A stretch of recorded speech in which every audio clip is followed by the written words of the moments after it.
All right, ladies and gentlemen, it is your favorite Dark Sorcerer here.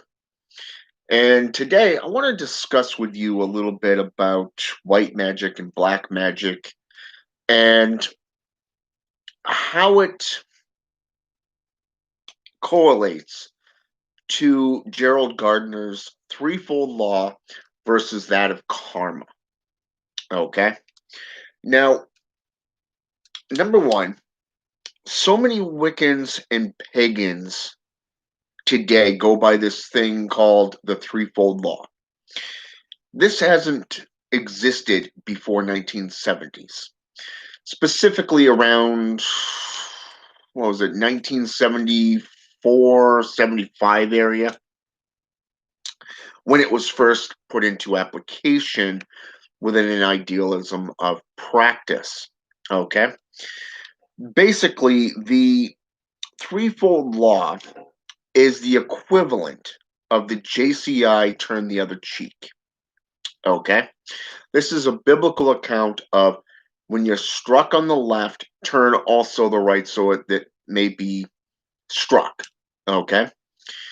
In this case, we're seeing the same stupidity. Number one, who would just stand there and let somebody wail on them? Okay. Don't you think the natural thing would be to strike back? Think about that for just a second. That's the first thing. I don't know about you. If somebody takes a swing at me, I would be the one to dodge and do a counter.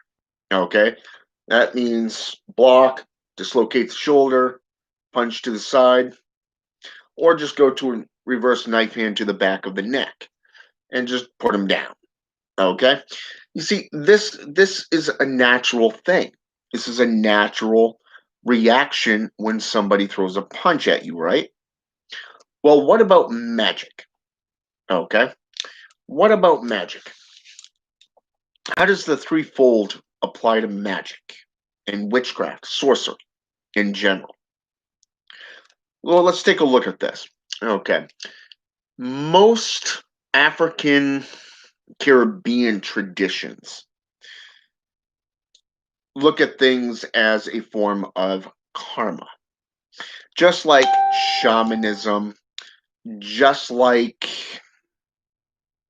your typical traditions of old school, such as the Magi, the Strega, the Hexa traditions of witchcraft, which is Scottish, by the way, that in Romanian and Italian witchcraft.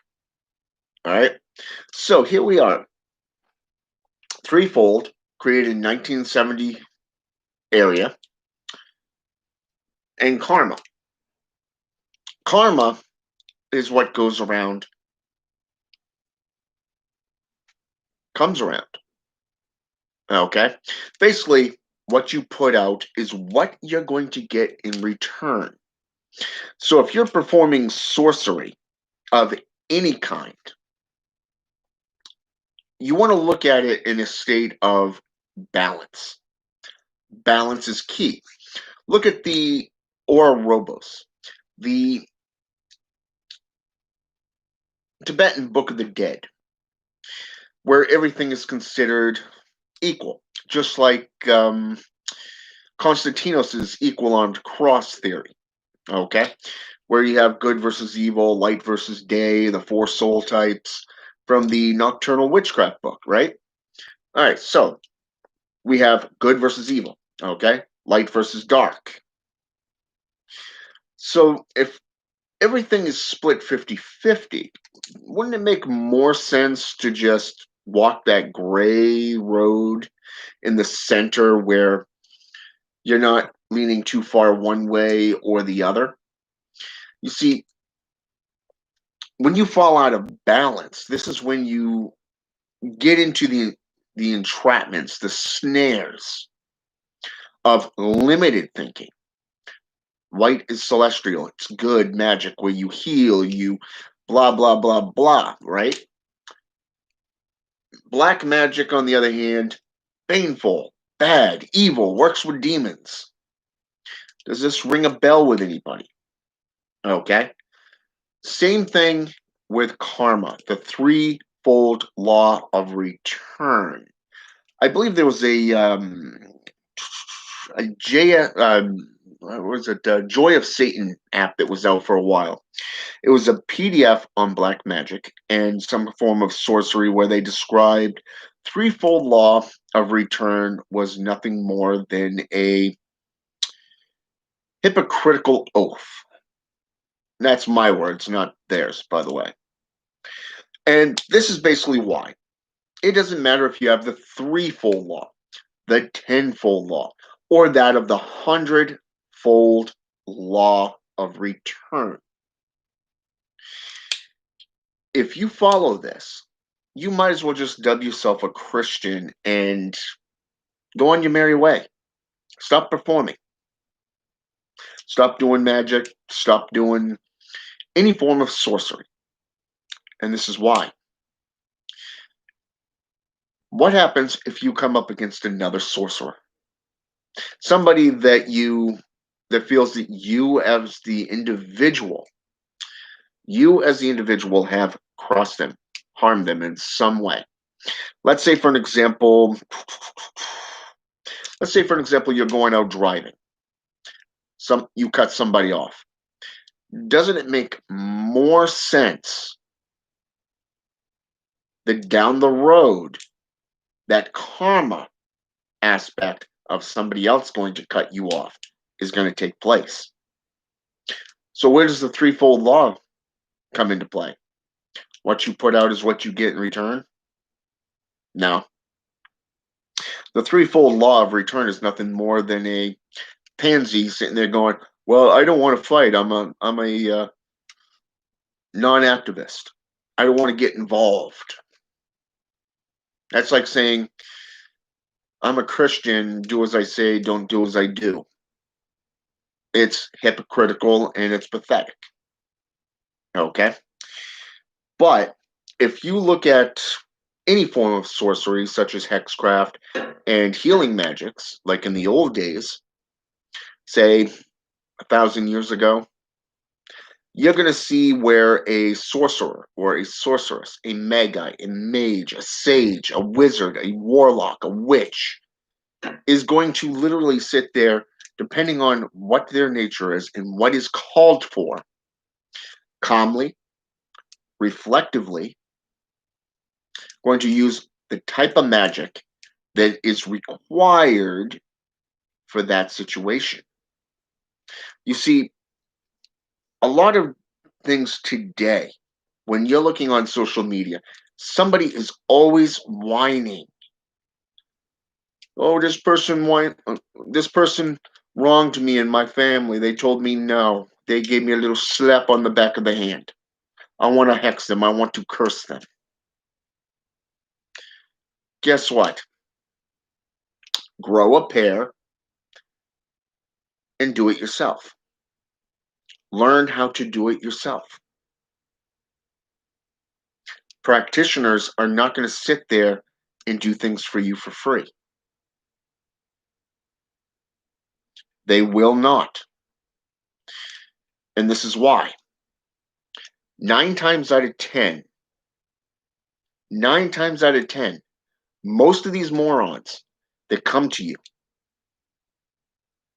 they're testing you. They want something to happen.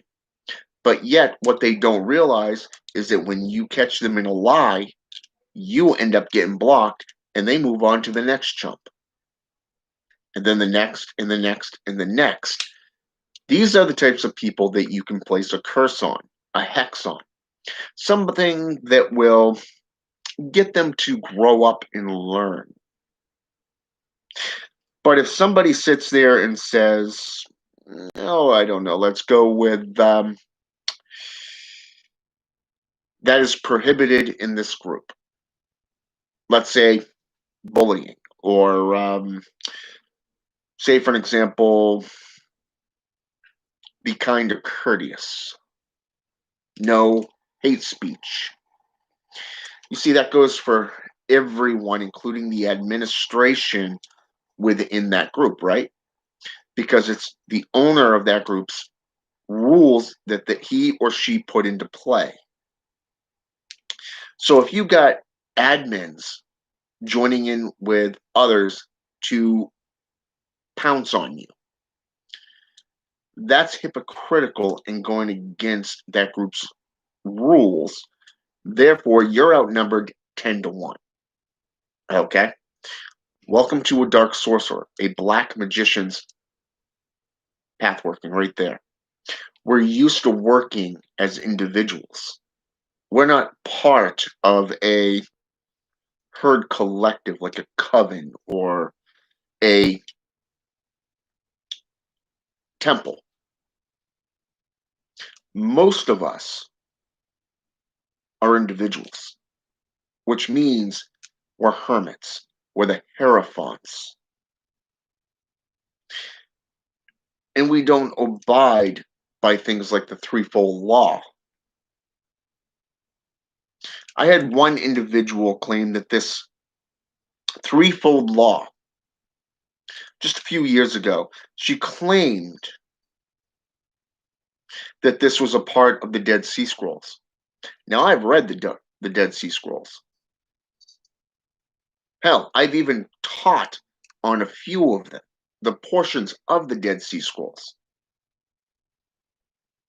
The Scroll of Amrin, to be precise, where it speaks to the sons and daughters of Belial, which is also ironically a part of the Bible, where they got that from. Now, this individual turned around and blocked me and banned me from the group because she was an admin. But yet, she herself could not reveal where she got it from, which basically means she was blowing smoke out her proverbial skirt. Okay? Now, what's ironic is you see more and more individuals on Facebook who are more interested in having you do the work than them themselves. You're seeing more and more individuals posting photos and not wanting to participate in any type of lecture, any type of actual learning that will benefit them. Sad as it is, it's true. Go into your Facebook groups that you're a part of. Go into your YouTube channel. Okay? Go into your Instagram channel. Go into, oh, I don't know, some of these other ones like Twitter or what's the newest one there? MeWe. Okay? And I guarantee it, you're going to see people just posting photos. There's nothing educational there, nothing historical, nothing mythological, nothing to do with magic in general. But what you are going to see are photos of people, stay calm, hail Satan. You're going to see people going, I'm a witch, loving every minute of it. Or if you're on MeWe, you're going to see a lot of nudes, a lot of porn and stuff like that. You know, if you do your own web page, like say a YouTube channel, eventually you're going to have some moron that comes on, and all they're going to do is post links. And 9 times out of 10, these links lead you to an adult site. Now, this type of individual, I ignore because it has nothing to do with witchcraft. It has nothing to do with sorcery. And this individual is going to eventually get what he or she deserves. Why? Because number one, if I get fed up with it, guess what? Your ass is getting either a hex on you or it's going to get a curse. If I decide to do a curse, guess what? Your ass is grass because I'm not going to hold back any punches. But a lot of times when you look at it, it's mundane. It's mundane. So therefore, why waste your energy? Why waste your time doing it? You see, this also falls underneath karma. It falls underneath what goes around comes around. And this is why.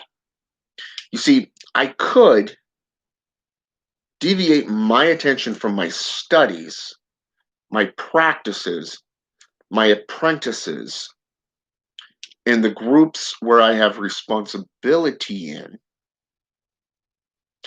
as an elder, deviate from them to deal with something like this.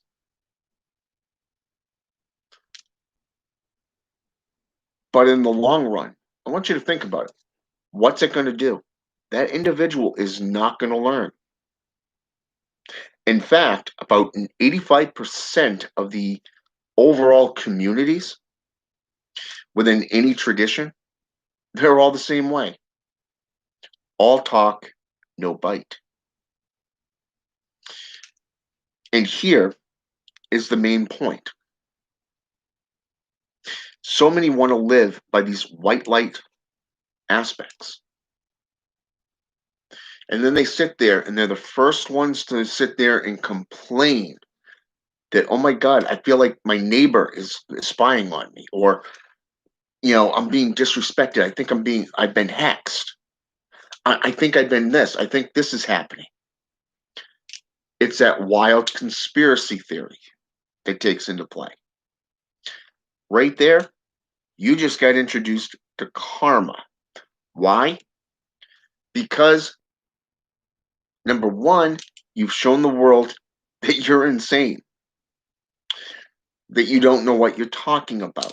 Therefore, you've defeated yourself. And number two,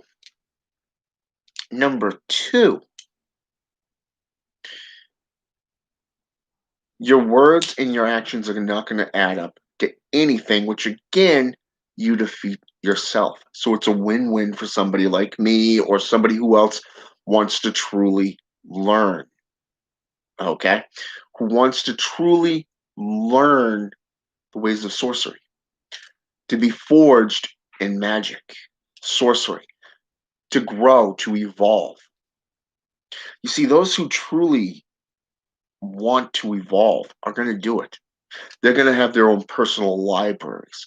They're going to go out and buy everything that they can because there's no limit. There's no limit, no price that can be set on knowledge of the arcane. Okay? But if these people, they're so-called white lighters, would literally just take a moment and go, okay,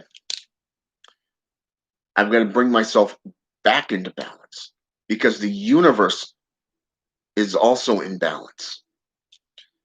So on one hand, you have all the goody two-shoe type things. On the other hand, you have all the baneful, all the dark, all the twisted material that's out there. Everything from nature itself. So knowing this, wouldn't it make more sense to stay in balance? To focus your energy on that balance factor and go for it. You see, you got those who don't want to hurt people through magic because they don't want something bad coming back on them. But what happens if you get out of that balance and you focus too much on one side? Eventually, that flip side of thing is going to need to be done. And you're going to need to do it. Now the question is, are you going to put on your big boy or big girl britches and deal with it when that time comes, or are you going to shy from your responsibility as a practitioner, as an emissary of the gods, and sit back? Well, I'm just going to ignore it and hope it goes away. That's like somebody choosing to sleep their life away instead of getting up and fulfilling a life for their family. I mean, think about it. If you are a parent, okay, there comes a responsibility that you have to put yourself second to that child, right?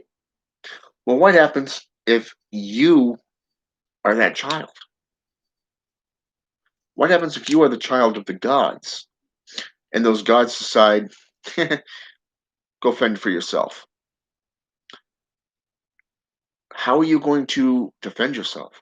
How are you going to provide for yourself if you've never been taught how? If you haven't delved into the ancient teachings to learn for yourself, to learn to evolve? This is the karma aspect right there, yet again. Karma is not the threefold law. The threefold law has only been around for about 30, 40 years. Karma is something that's been around since the dawn of time. It really has. But you have to compare it and approach it on a case by case basis. When you look at something, you look at Trump. Let's go with Donald Trump for an example. He's sitting there complaining about this COVID stuff, but yet he didn't want to wear a mask. It's kind of hypocrisy, right? Same thing. Karma. Now him, his family, and staff became infected, supposedly. Karma. Karma. He thought he would get back into office. That didn't happen. So what does he do? Cry wolf. Welcome to the white light aspects again. And Stephen Clark, what's going on? I just realized somebody was on my YouTube channel. Because I'm doing this on both YouTube and Facebook at the same time. And that is actually true. That is very true, Stefan. So, for those of you who aren't reading the pages here, Stefan says these groups lack actual content, which is true. Most of the groups regarding practice of a cult do not actually put forth real content, which is actually true. And he also said you certainly put forth content that makes one think critically and come up with your own ideals. Well, thanks, Stefan. I'm glad you like what I do. And so, yeah. And right there, you got another basis right there. How many people on Facebook make you do the work themselves for yourself? How many people lead you to the material? Not many. In fact, most on Facebook are only interested in profit or attention seeking. So, if you get a book, let's say for an example, let's go with the Complete Works by E.A. Koetting. Okay. Number one, about $90 to $107 just for that one book. But when you hear a lot of people sit there and complain about the pricing of that book, number one, have you looked at the material that is in the book? If it was just one book and one book only, yeah, that in price would be insane. Okay? That's outrageous for that type of price for that type of book. However, when you look at the material and you look at what's in it, you're dealing with about 8 to 9 different grimoires within one book. You see, that's what makes that price worthy. Okay? But then you got people selling their books for two, three, $400, and it's only one tome. Why would I want to go out and spend $1 million on one tome when I can buy over 1,500 books for that price alone? You see the point there. Why buy one when you can buy 1,500 for that one price? But then you look at some of his other grimoires, like the Gatekeeper books, for an example. Each one is a tome specifically written for one demonic lord, one prince, one king. Okay? So therefore, when you're looking at this, you're getting a complete list in one book for $69. That's pretty fair. Plus shipping and handling, that's fair. It's worthy. But to sell these books just because you want money, you're just putting out content after content after content without backing anything up, without showing proof of where you get this stuff. This is stuff that it's all over social media. And this is why I don't get into most groups. And you consider right now on my Facebook channel, my I am in probably about 4, 5, maybe 6 dozen groups. Do you know how many I actually get into? Maybe half a dozen, if not a dozen, max. Just like that. Just maybe a half a dozen to a dozen, max. Because most of these groups have nothing to put forth to the magical community. Most of them, when you look up, say, for an example, necromancy, you'd be surprised that most of those groups that come up underneath necromancy have nothing to do with actual necromantic practices.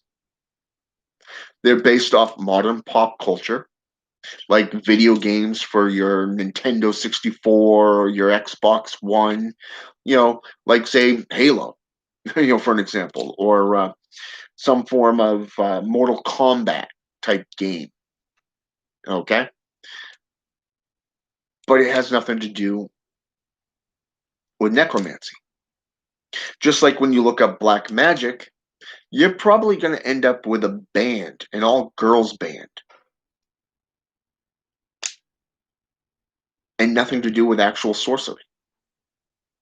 Because people think it's cool to go, oh, I graduated from Hogwarts. First of all, that's modern day pop culture, has nothing to do with actual sorcery. But how are you going to know that if you follow the fad? Unfortunately, that's humanity for you. They want to belong to something, they want to be connected to something, but nobody wants to learn. It's do as I do, but don't do as I. Well, actually, it's do as I say, not as I do, is the proverb you should be going by, because that's basically what it is. If you want to learn sorcery, well, delve into the old grimoires. Delve into sorcery, the myths, the legends, the folklore. How many times over the last year did I put out content on, say, the Elven, the Dralith, as they're called? How many times did I put out content on multiple different links to, say for an example, the Sith, also known as the Sadi? What about the different types of African Caribbean traditions, the Loa, or the Seven Crown Princes of the Air, or the Seven Crown Princes of Sin, the Nine Gatekeepers, or the Nine Demonic Kings? How many? You go back through my YouTube channel, you're going to see a lot of links to witchcraft. You're going to see a lot of content on Satanism, witchcraft, necromancy, probably more against necromancy than anything. But that's the point. This is the difference between a real practitioner who's in it for the arts, the practices, not just a scholar perspective, but also the actual practicing of those arts and earnestly putting those works forward for others who truly want to learn, compared to those who are only in it for attention seeking, those who are only in it for profit, for gain, to be, well, the best way I can put it is that of Anton Zandelavay, the bad guy badge. Look at me, I hold the title of a Satanist.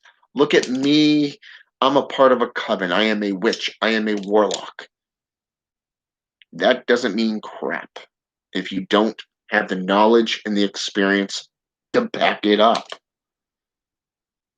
And that's one of the reasons that a lot of people, when you look at things compared to the threefold law or that of karma, they just don't add up. Number one, karma is going to come for you in one way or the other. It's just a fact. Threefold law, it's idiotic. You either make it happen, you find that balance, and you do what needs to be done, or you just hang up your wand. It's that simple. It's just that simple. The practices in the road that I've been traveling the last year, there's a lot of folkloric traditions that have come to light when dealing with the spiritual entities that I've been researching through the necromancy practices. It took two of us, two of us, just bouncing ideas off each other one night. Well, just one night. And we found out where one Dietas came from, who had a rich, in-depth history going from Africa all the way up into Middle Eastern, which was spectacular. And the funny thing is that people don't do their own research. They don't have the self-motivation. And I'm just seeing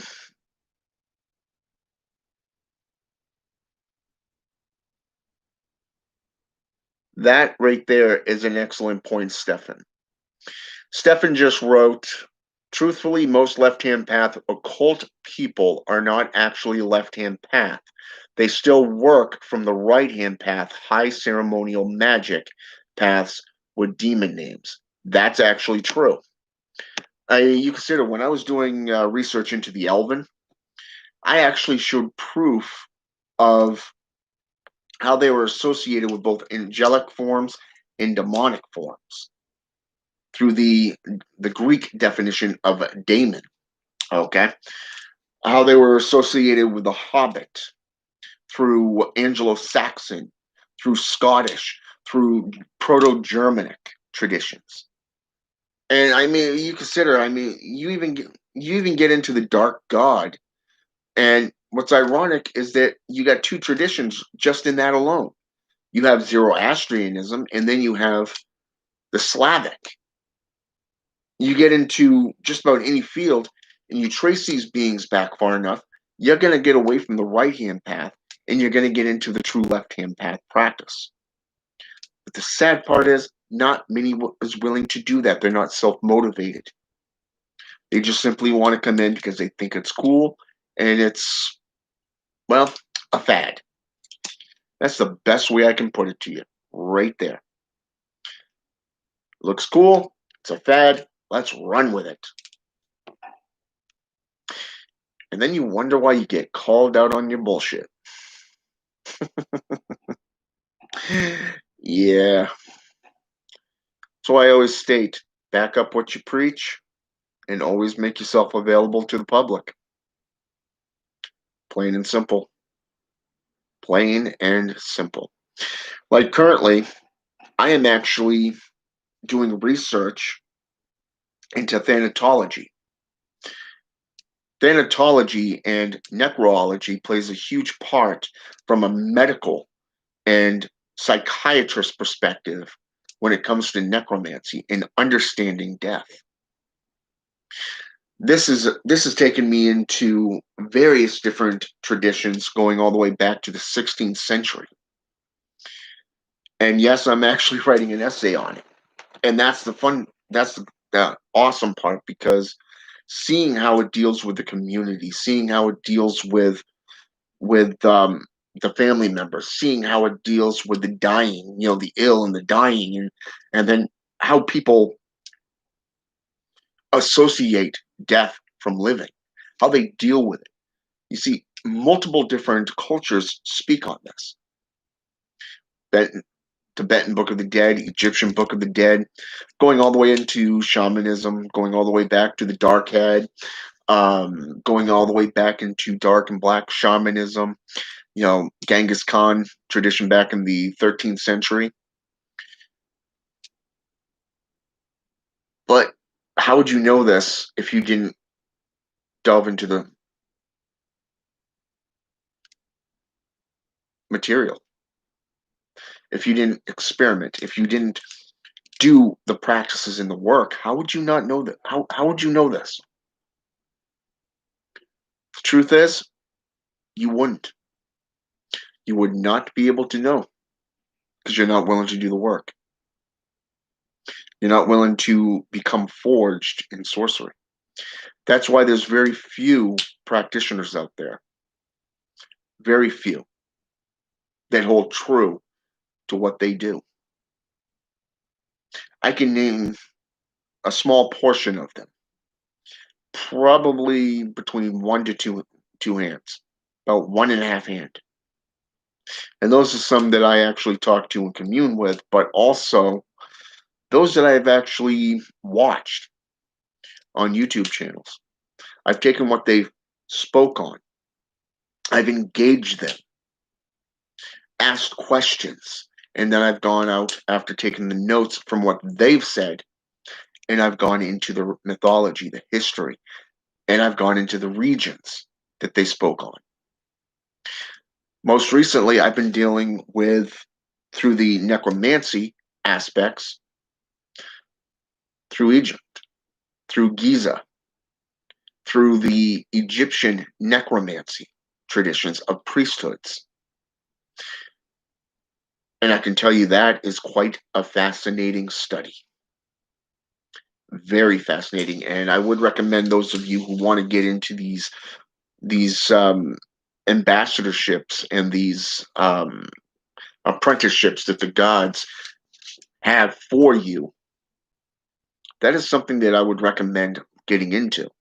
You look at the cult of Artemis or the priesthood of Anubis, just to name a couple. These are not just any ordinary groups of heavy hitters. No, there's actually quite a few out there. But I'm going to let you do that. All right. So when it comes down to the threefold law, my advice: toss it into the garbage where it's supposed to belong. Learn to live in a balance, a harmony.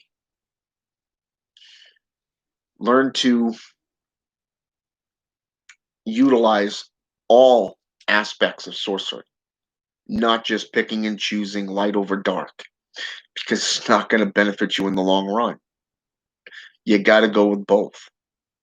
You got to be able to use healing to heal yourself and others. And to protect yourself and your family, you got to be able to deal with baneful sorcery, such as hexing, jinxing, and cursing. Because if you don't delve into it, how do you learn defensive magic against it? Again, you wouldn't. Learn, study, grow. Don't do it for me, do it for you. Self-motivation leads to self-evolution. Rise or fall like the phoenix, because only you can do that. You can either succeed or fail on your own. Somebody like me can only show you the door. We're not going to open it for you, and we're not going to make you walk through it. That's up to you. And trust me, I have about 154 friend requests on Facebook alone that I've done nothing with. I'm just saying. Because most of them don't have anything to offer.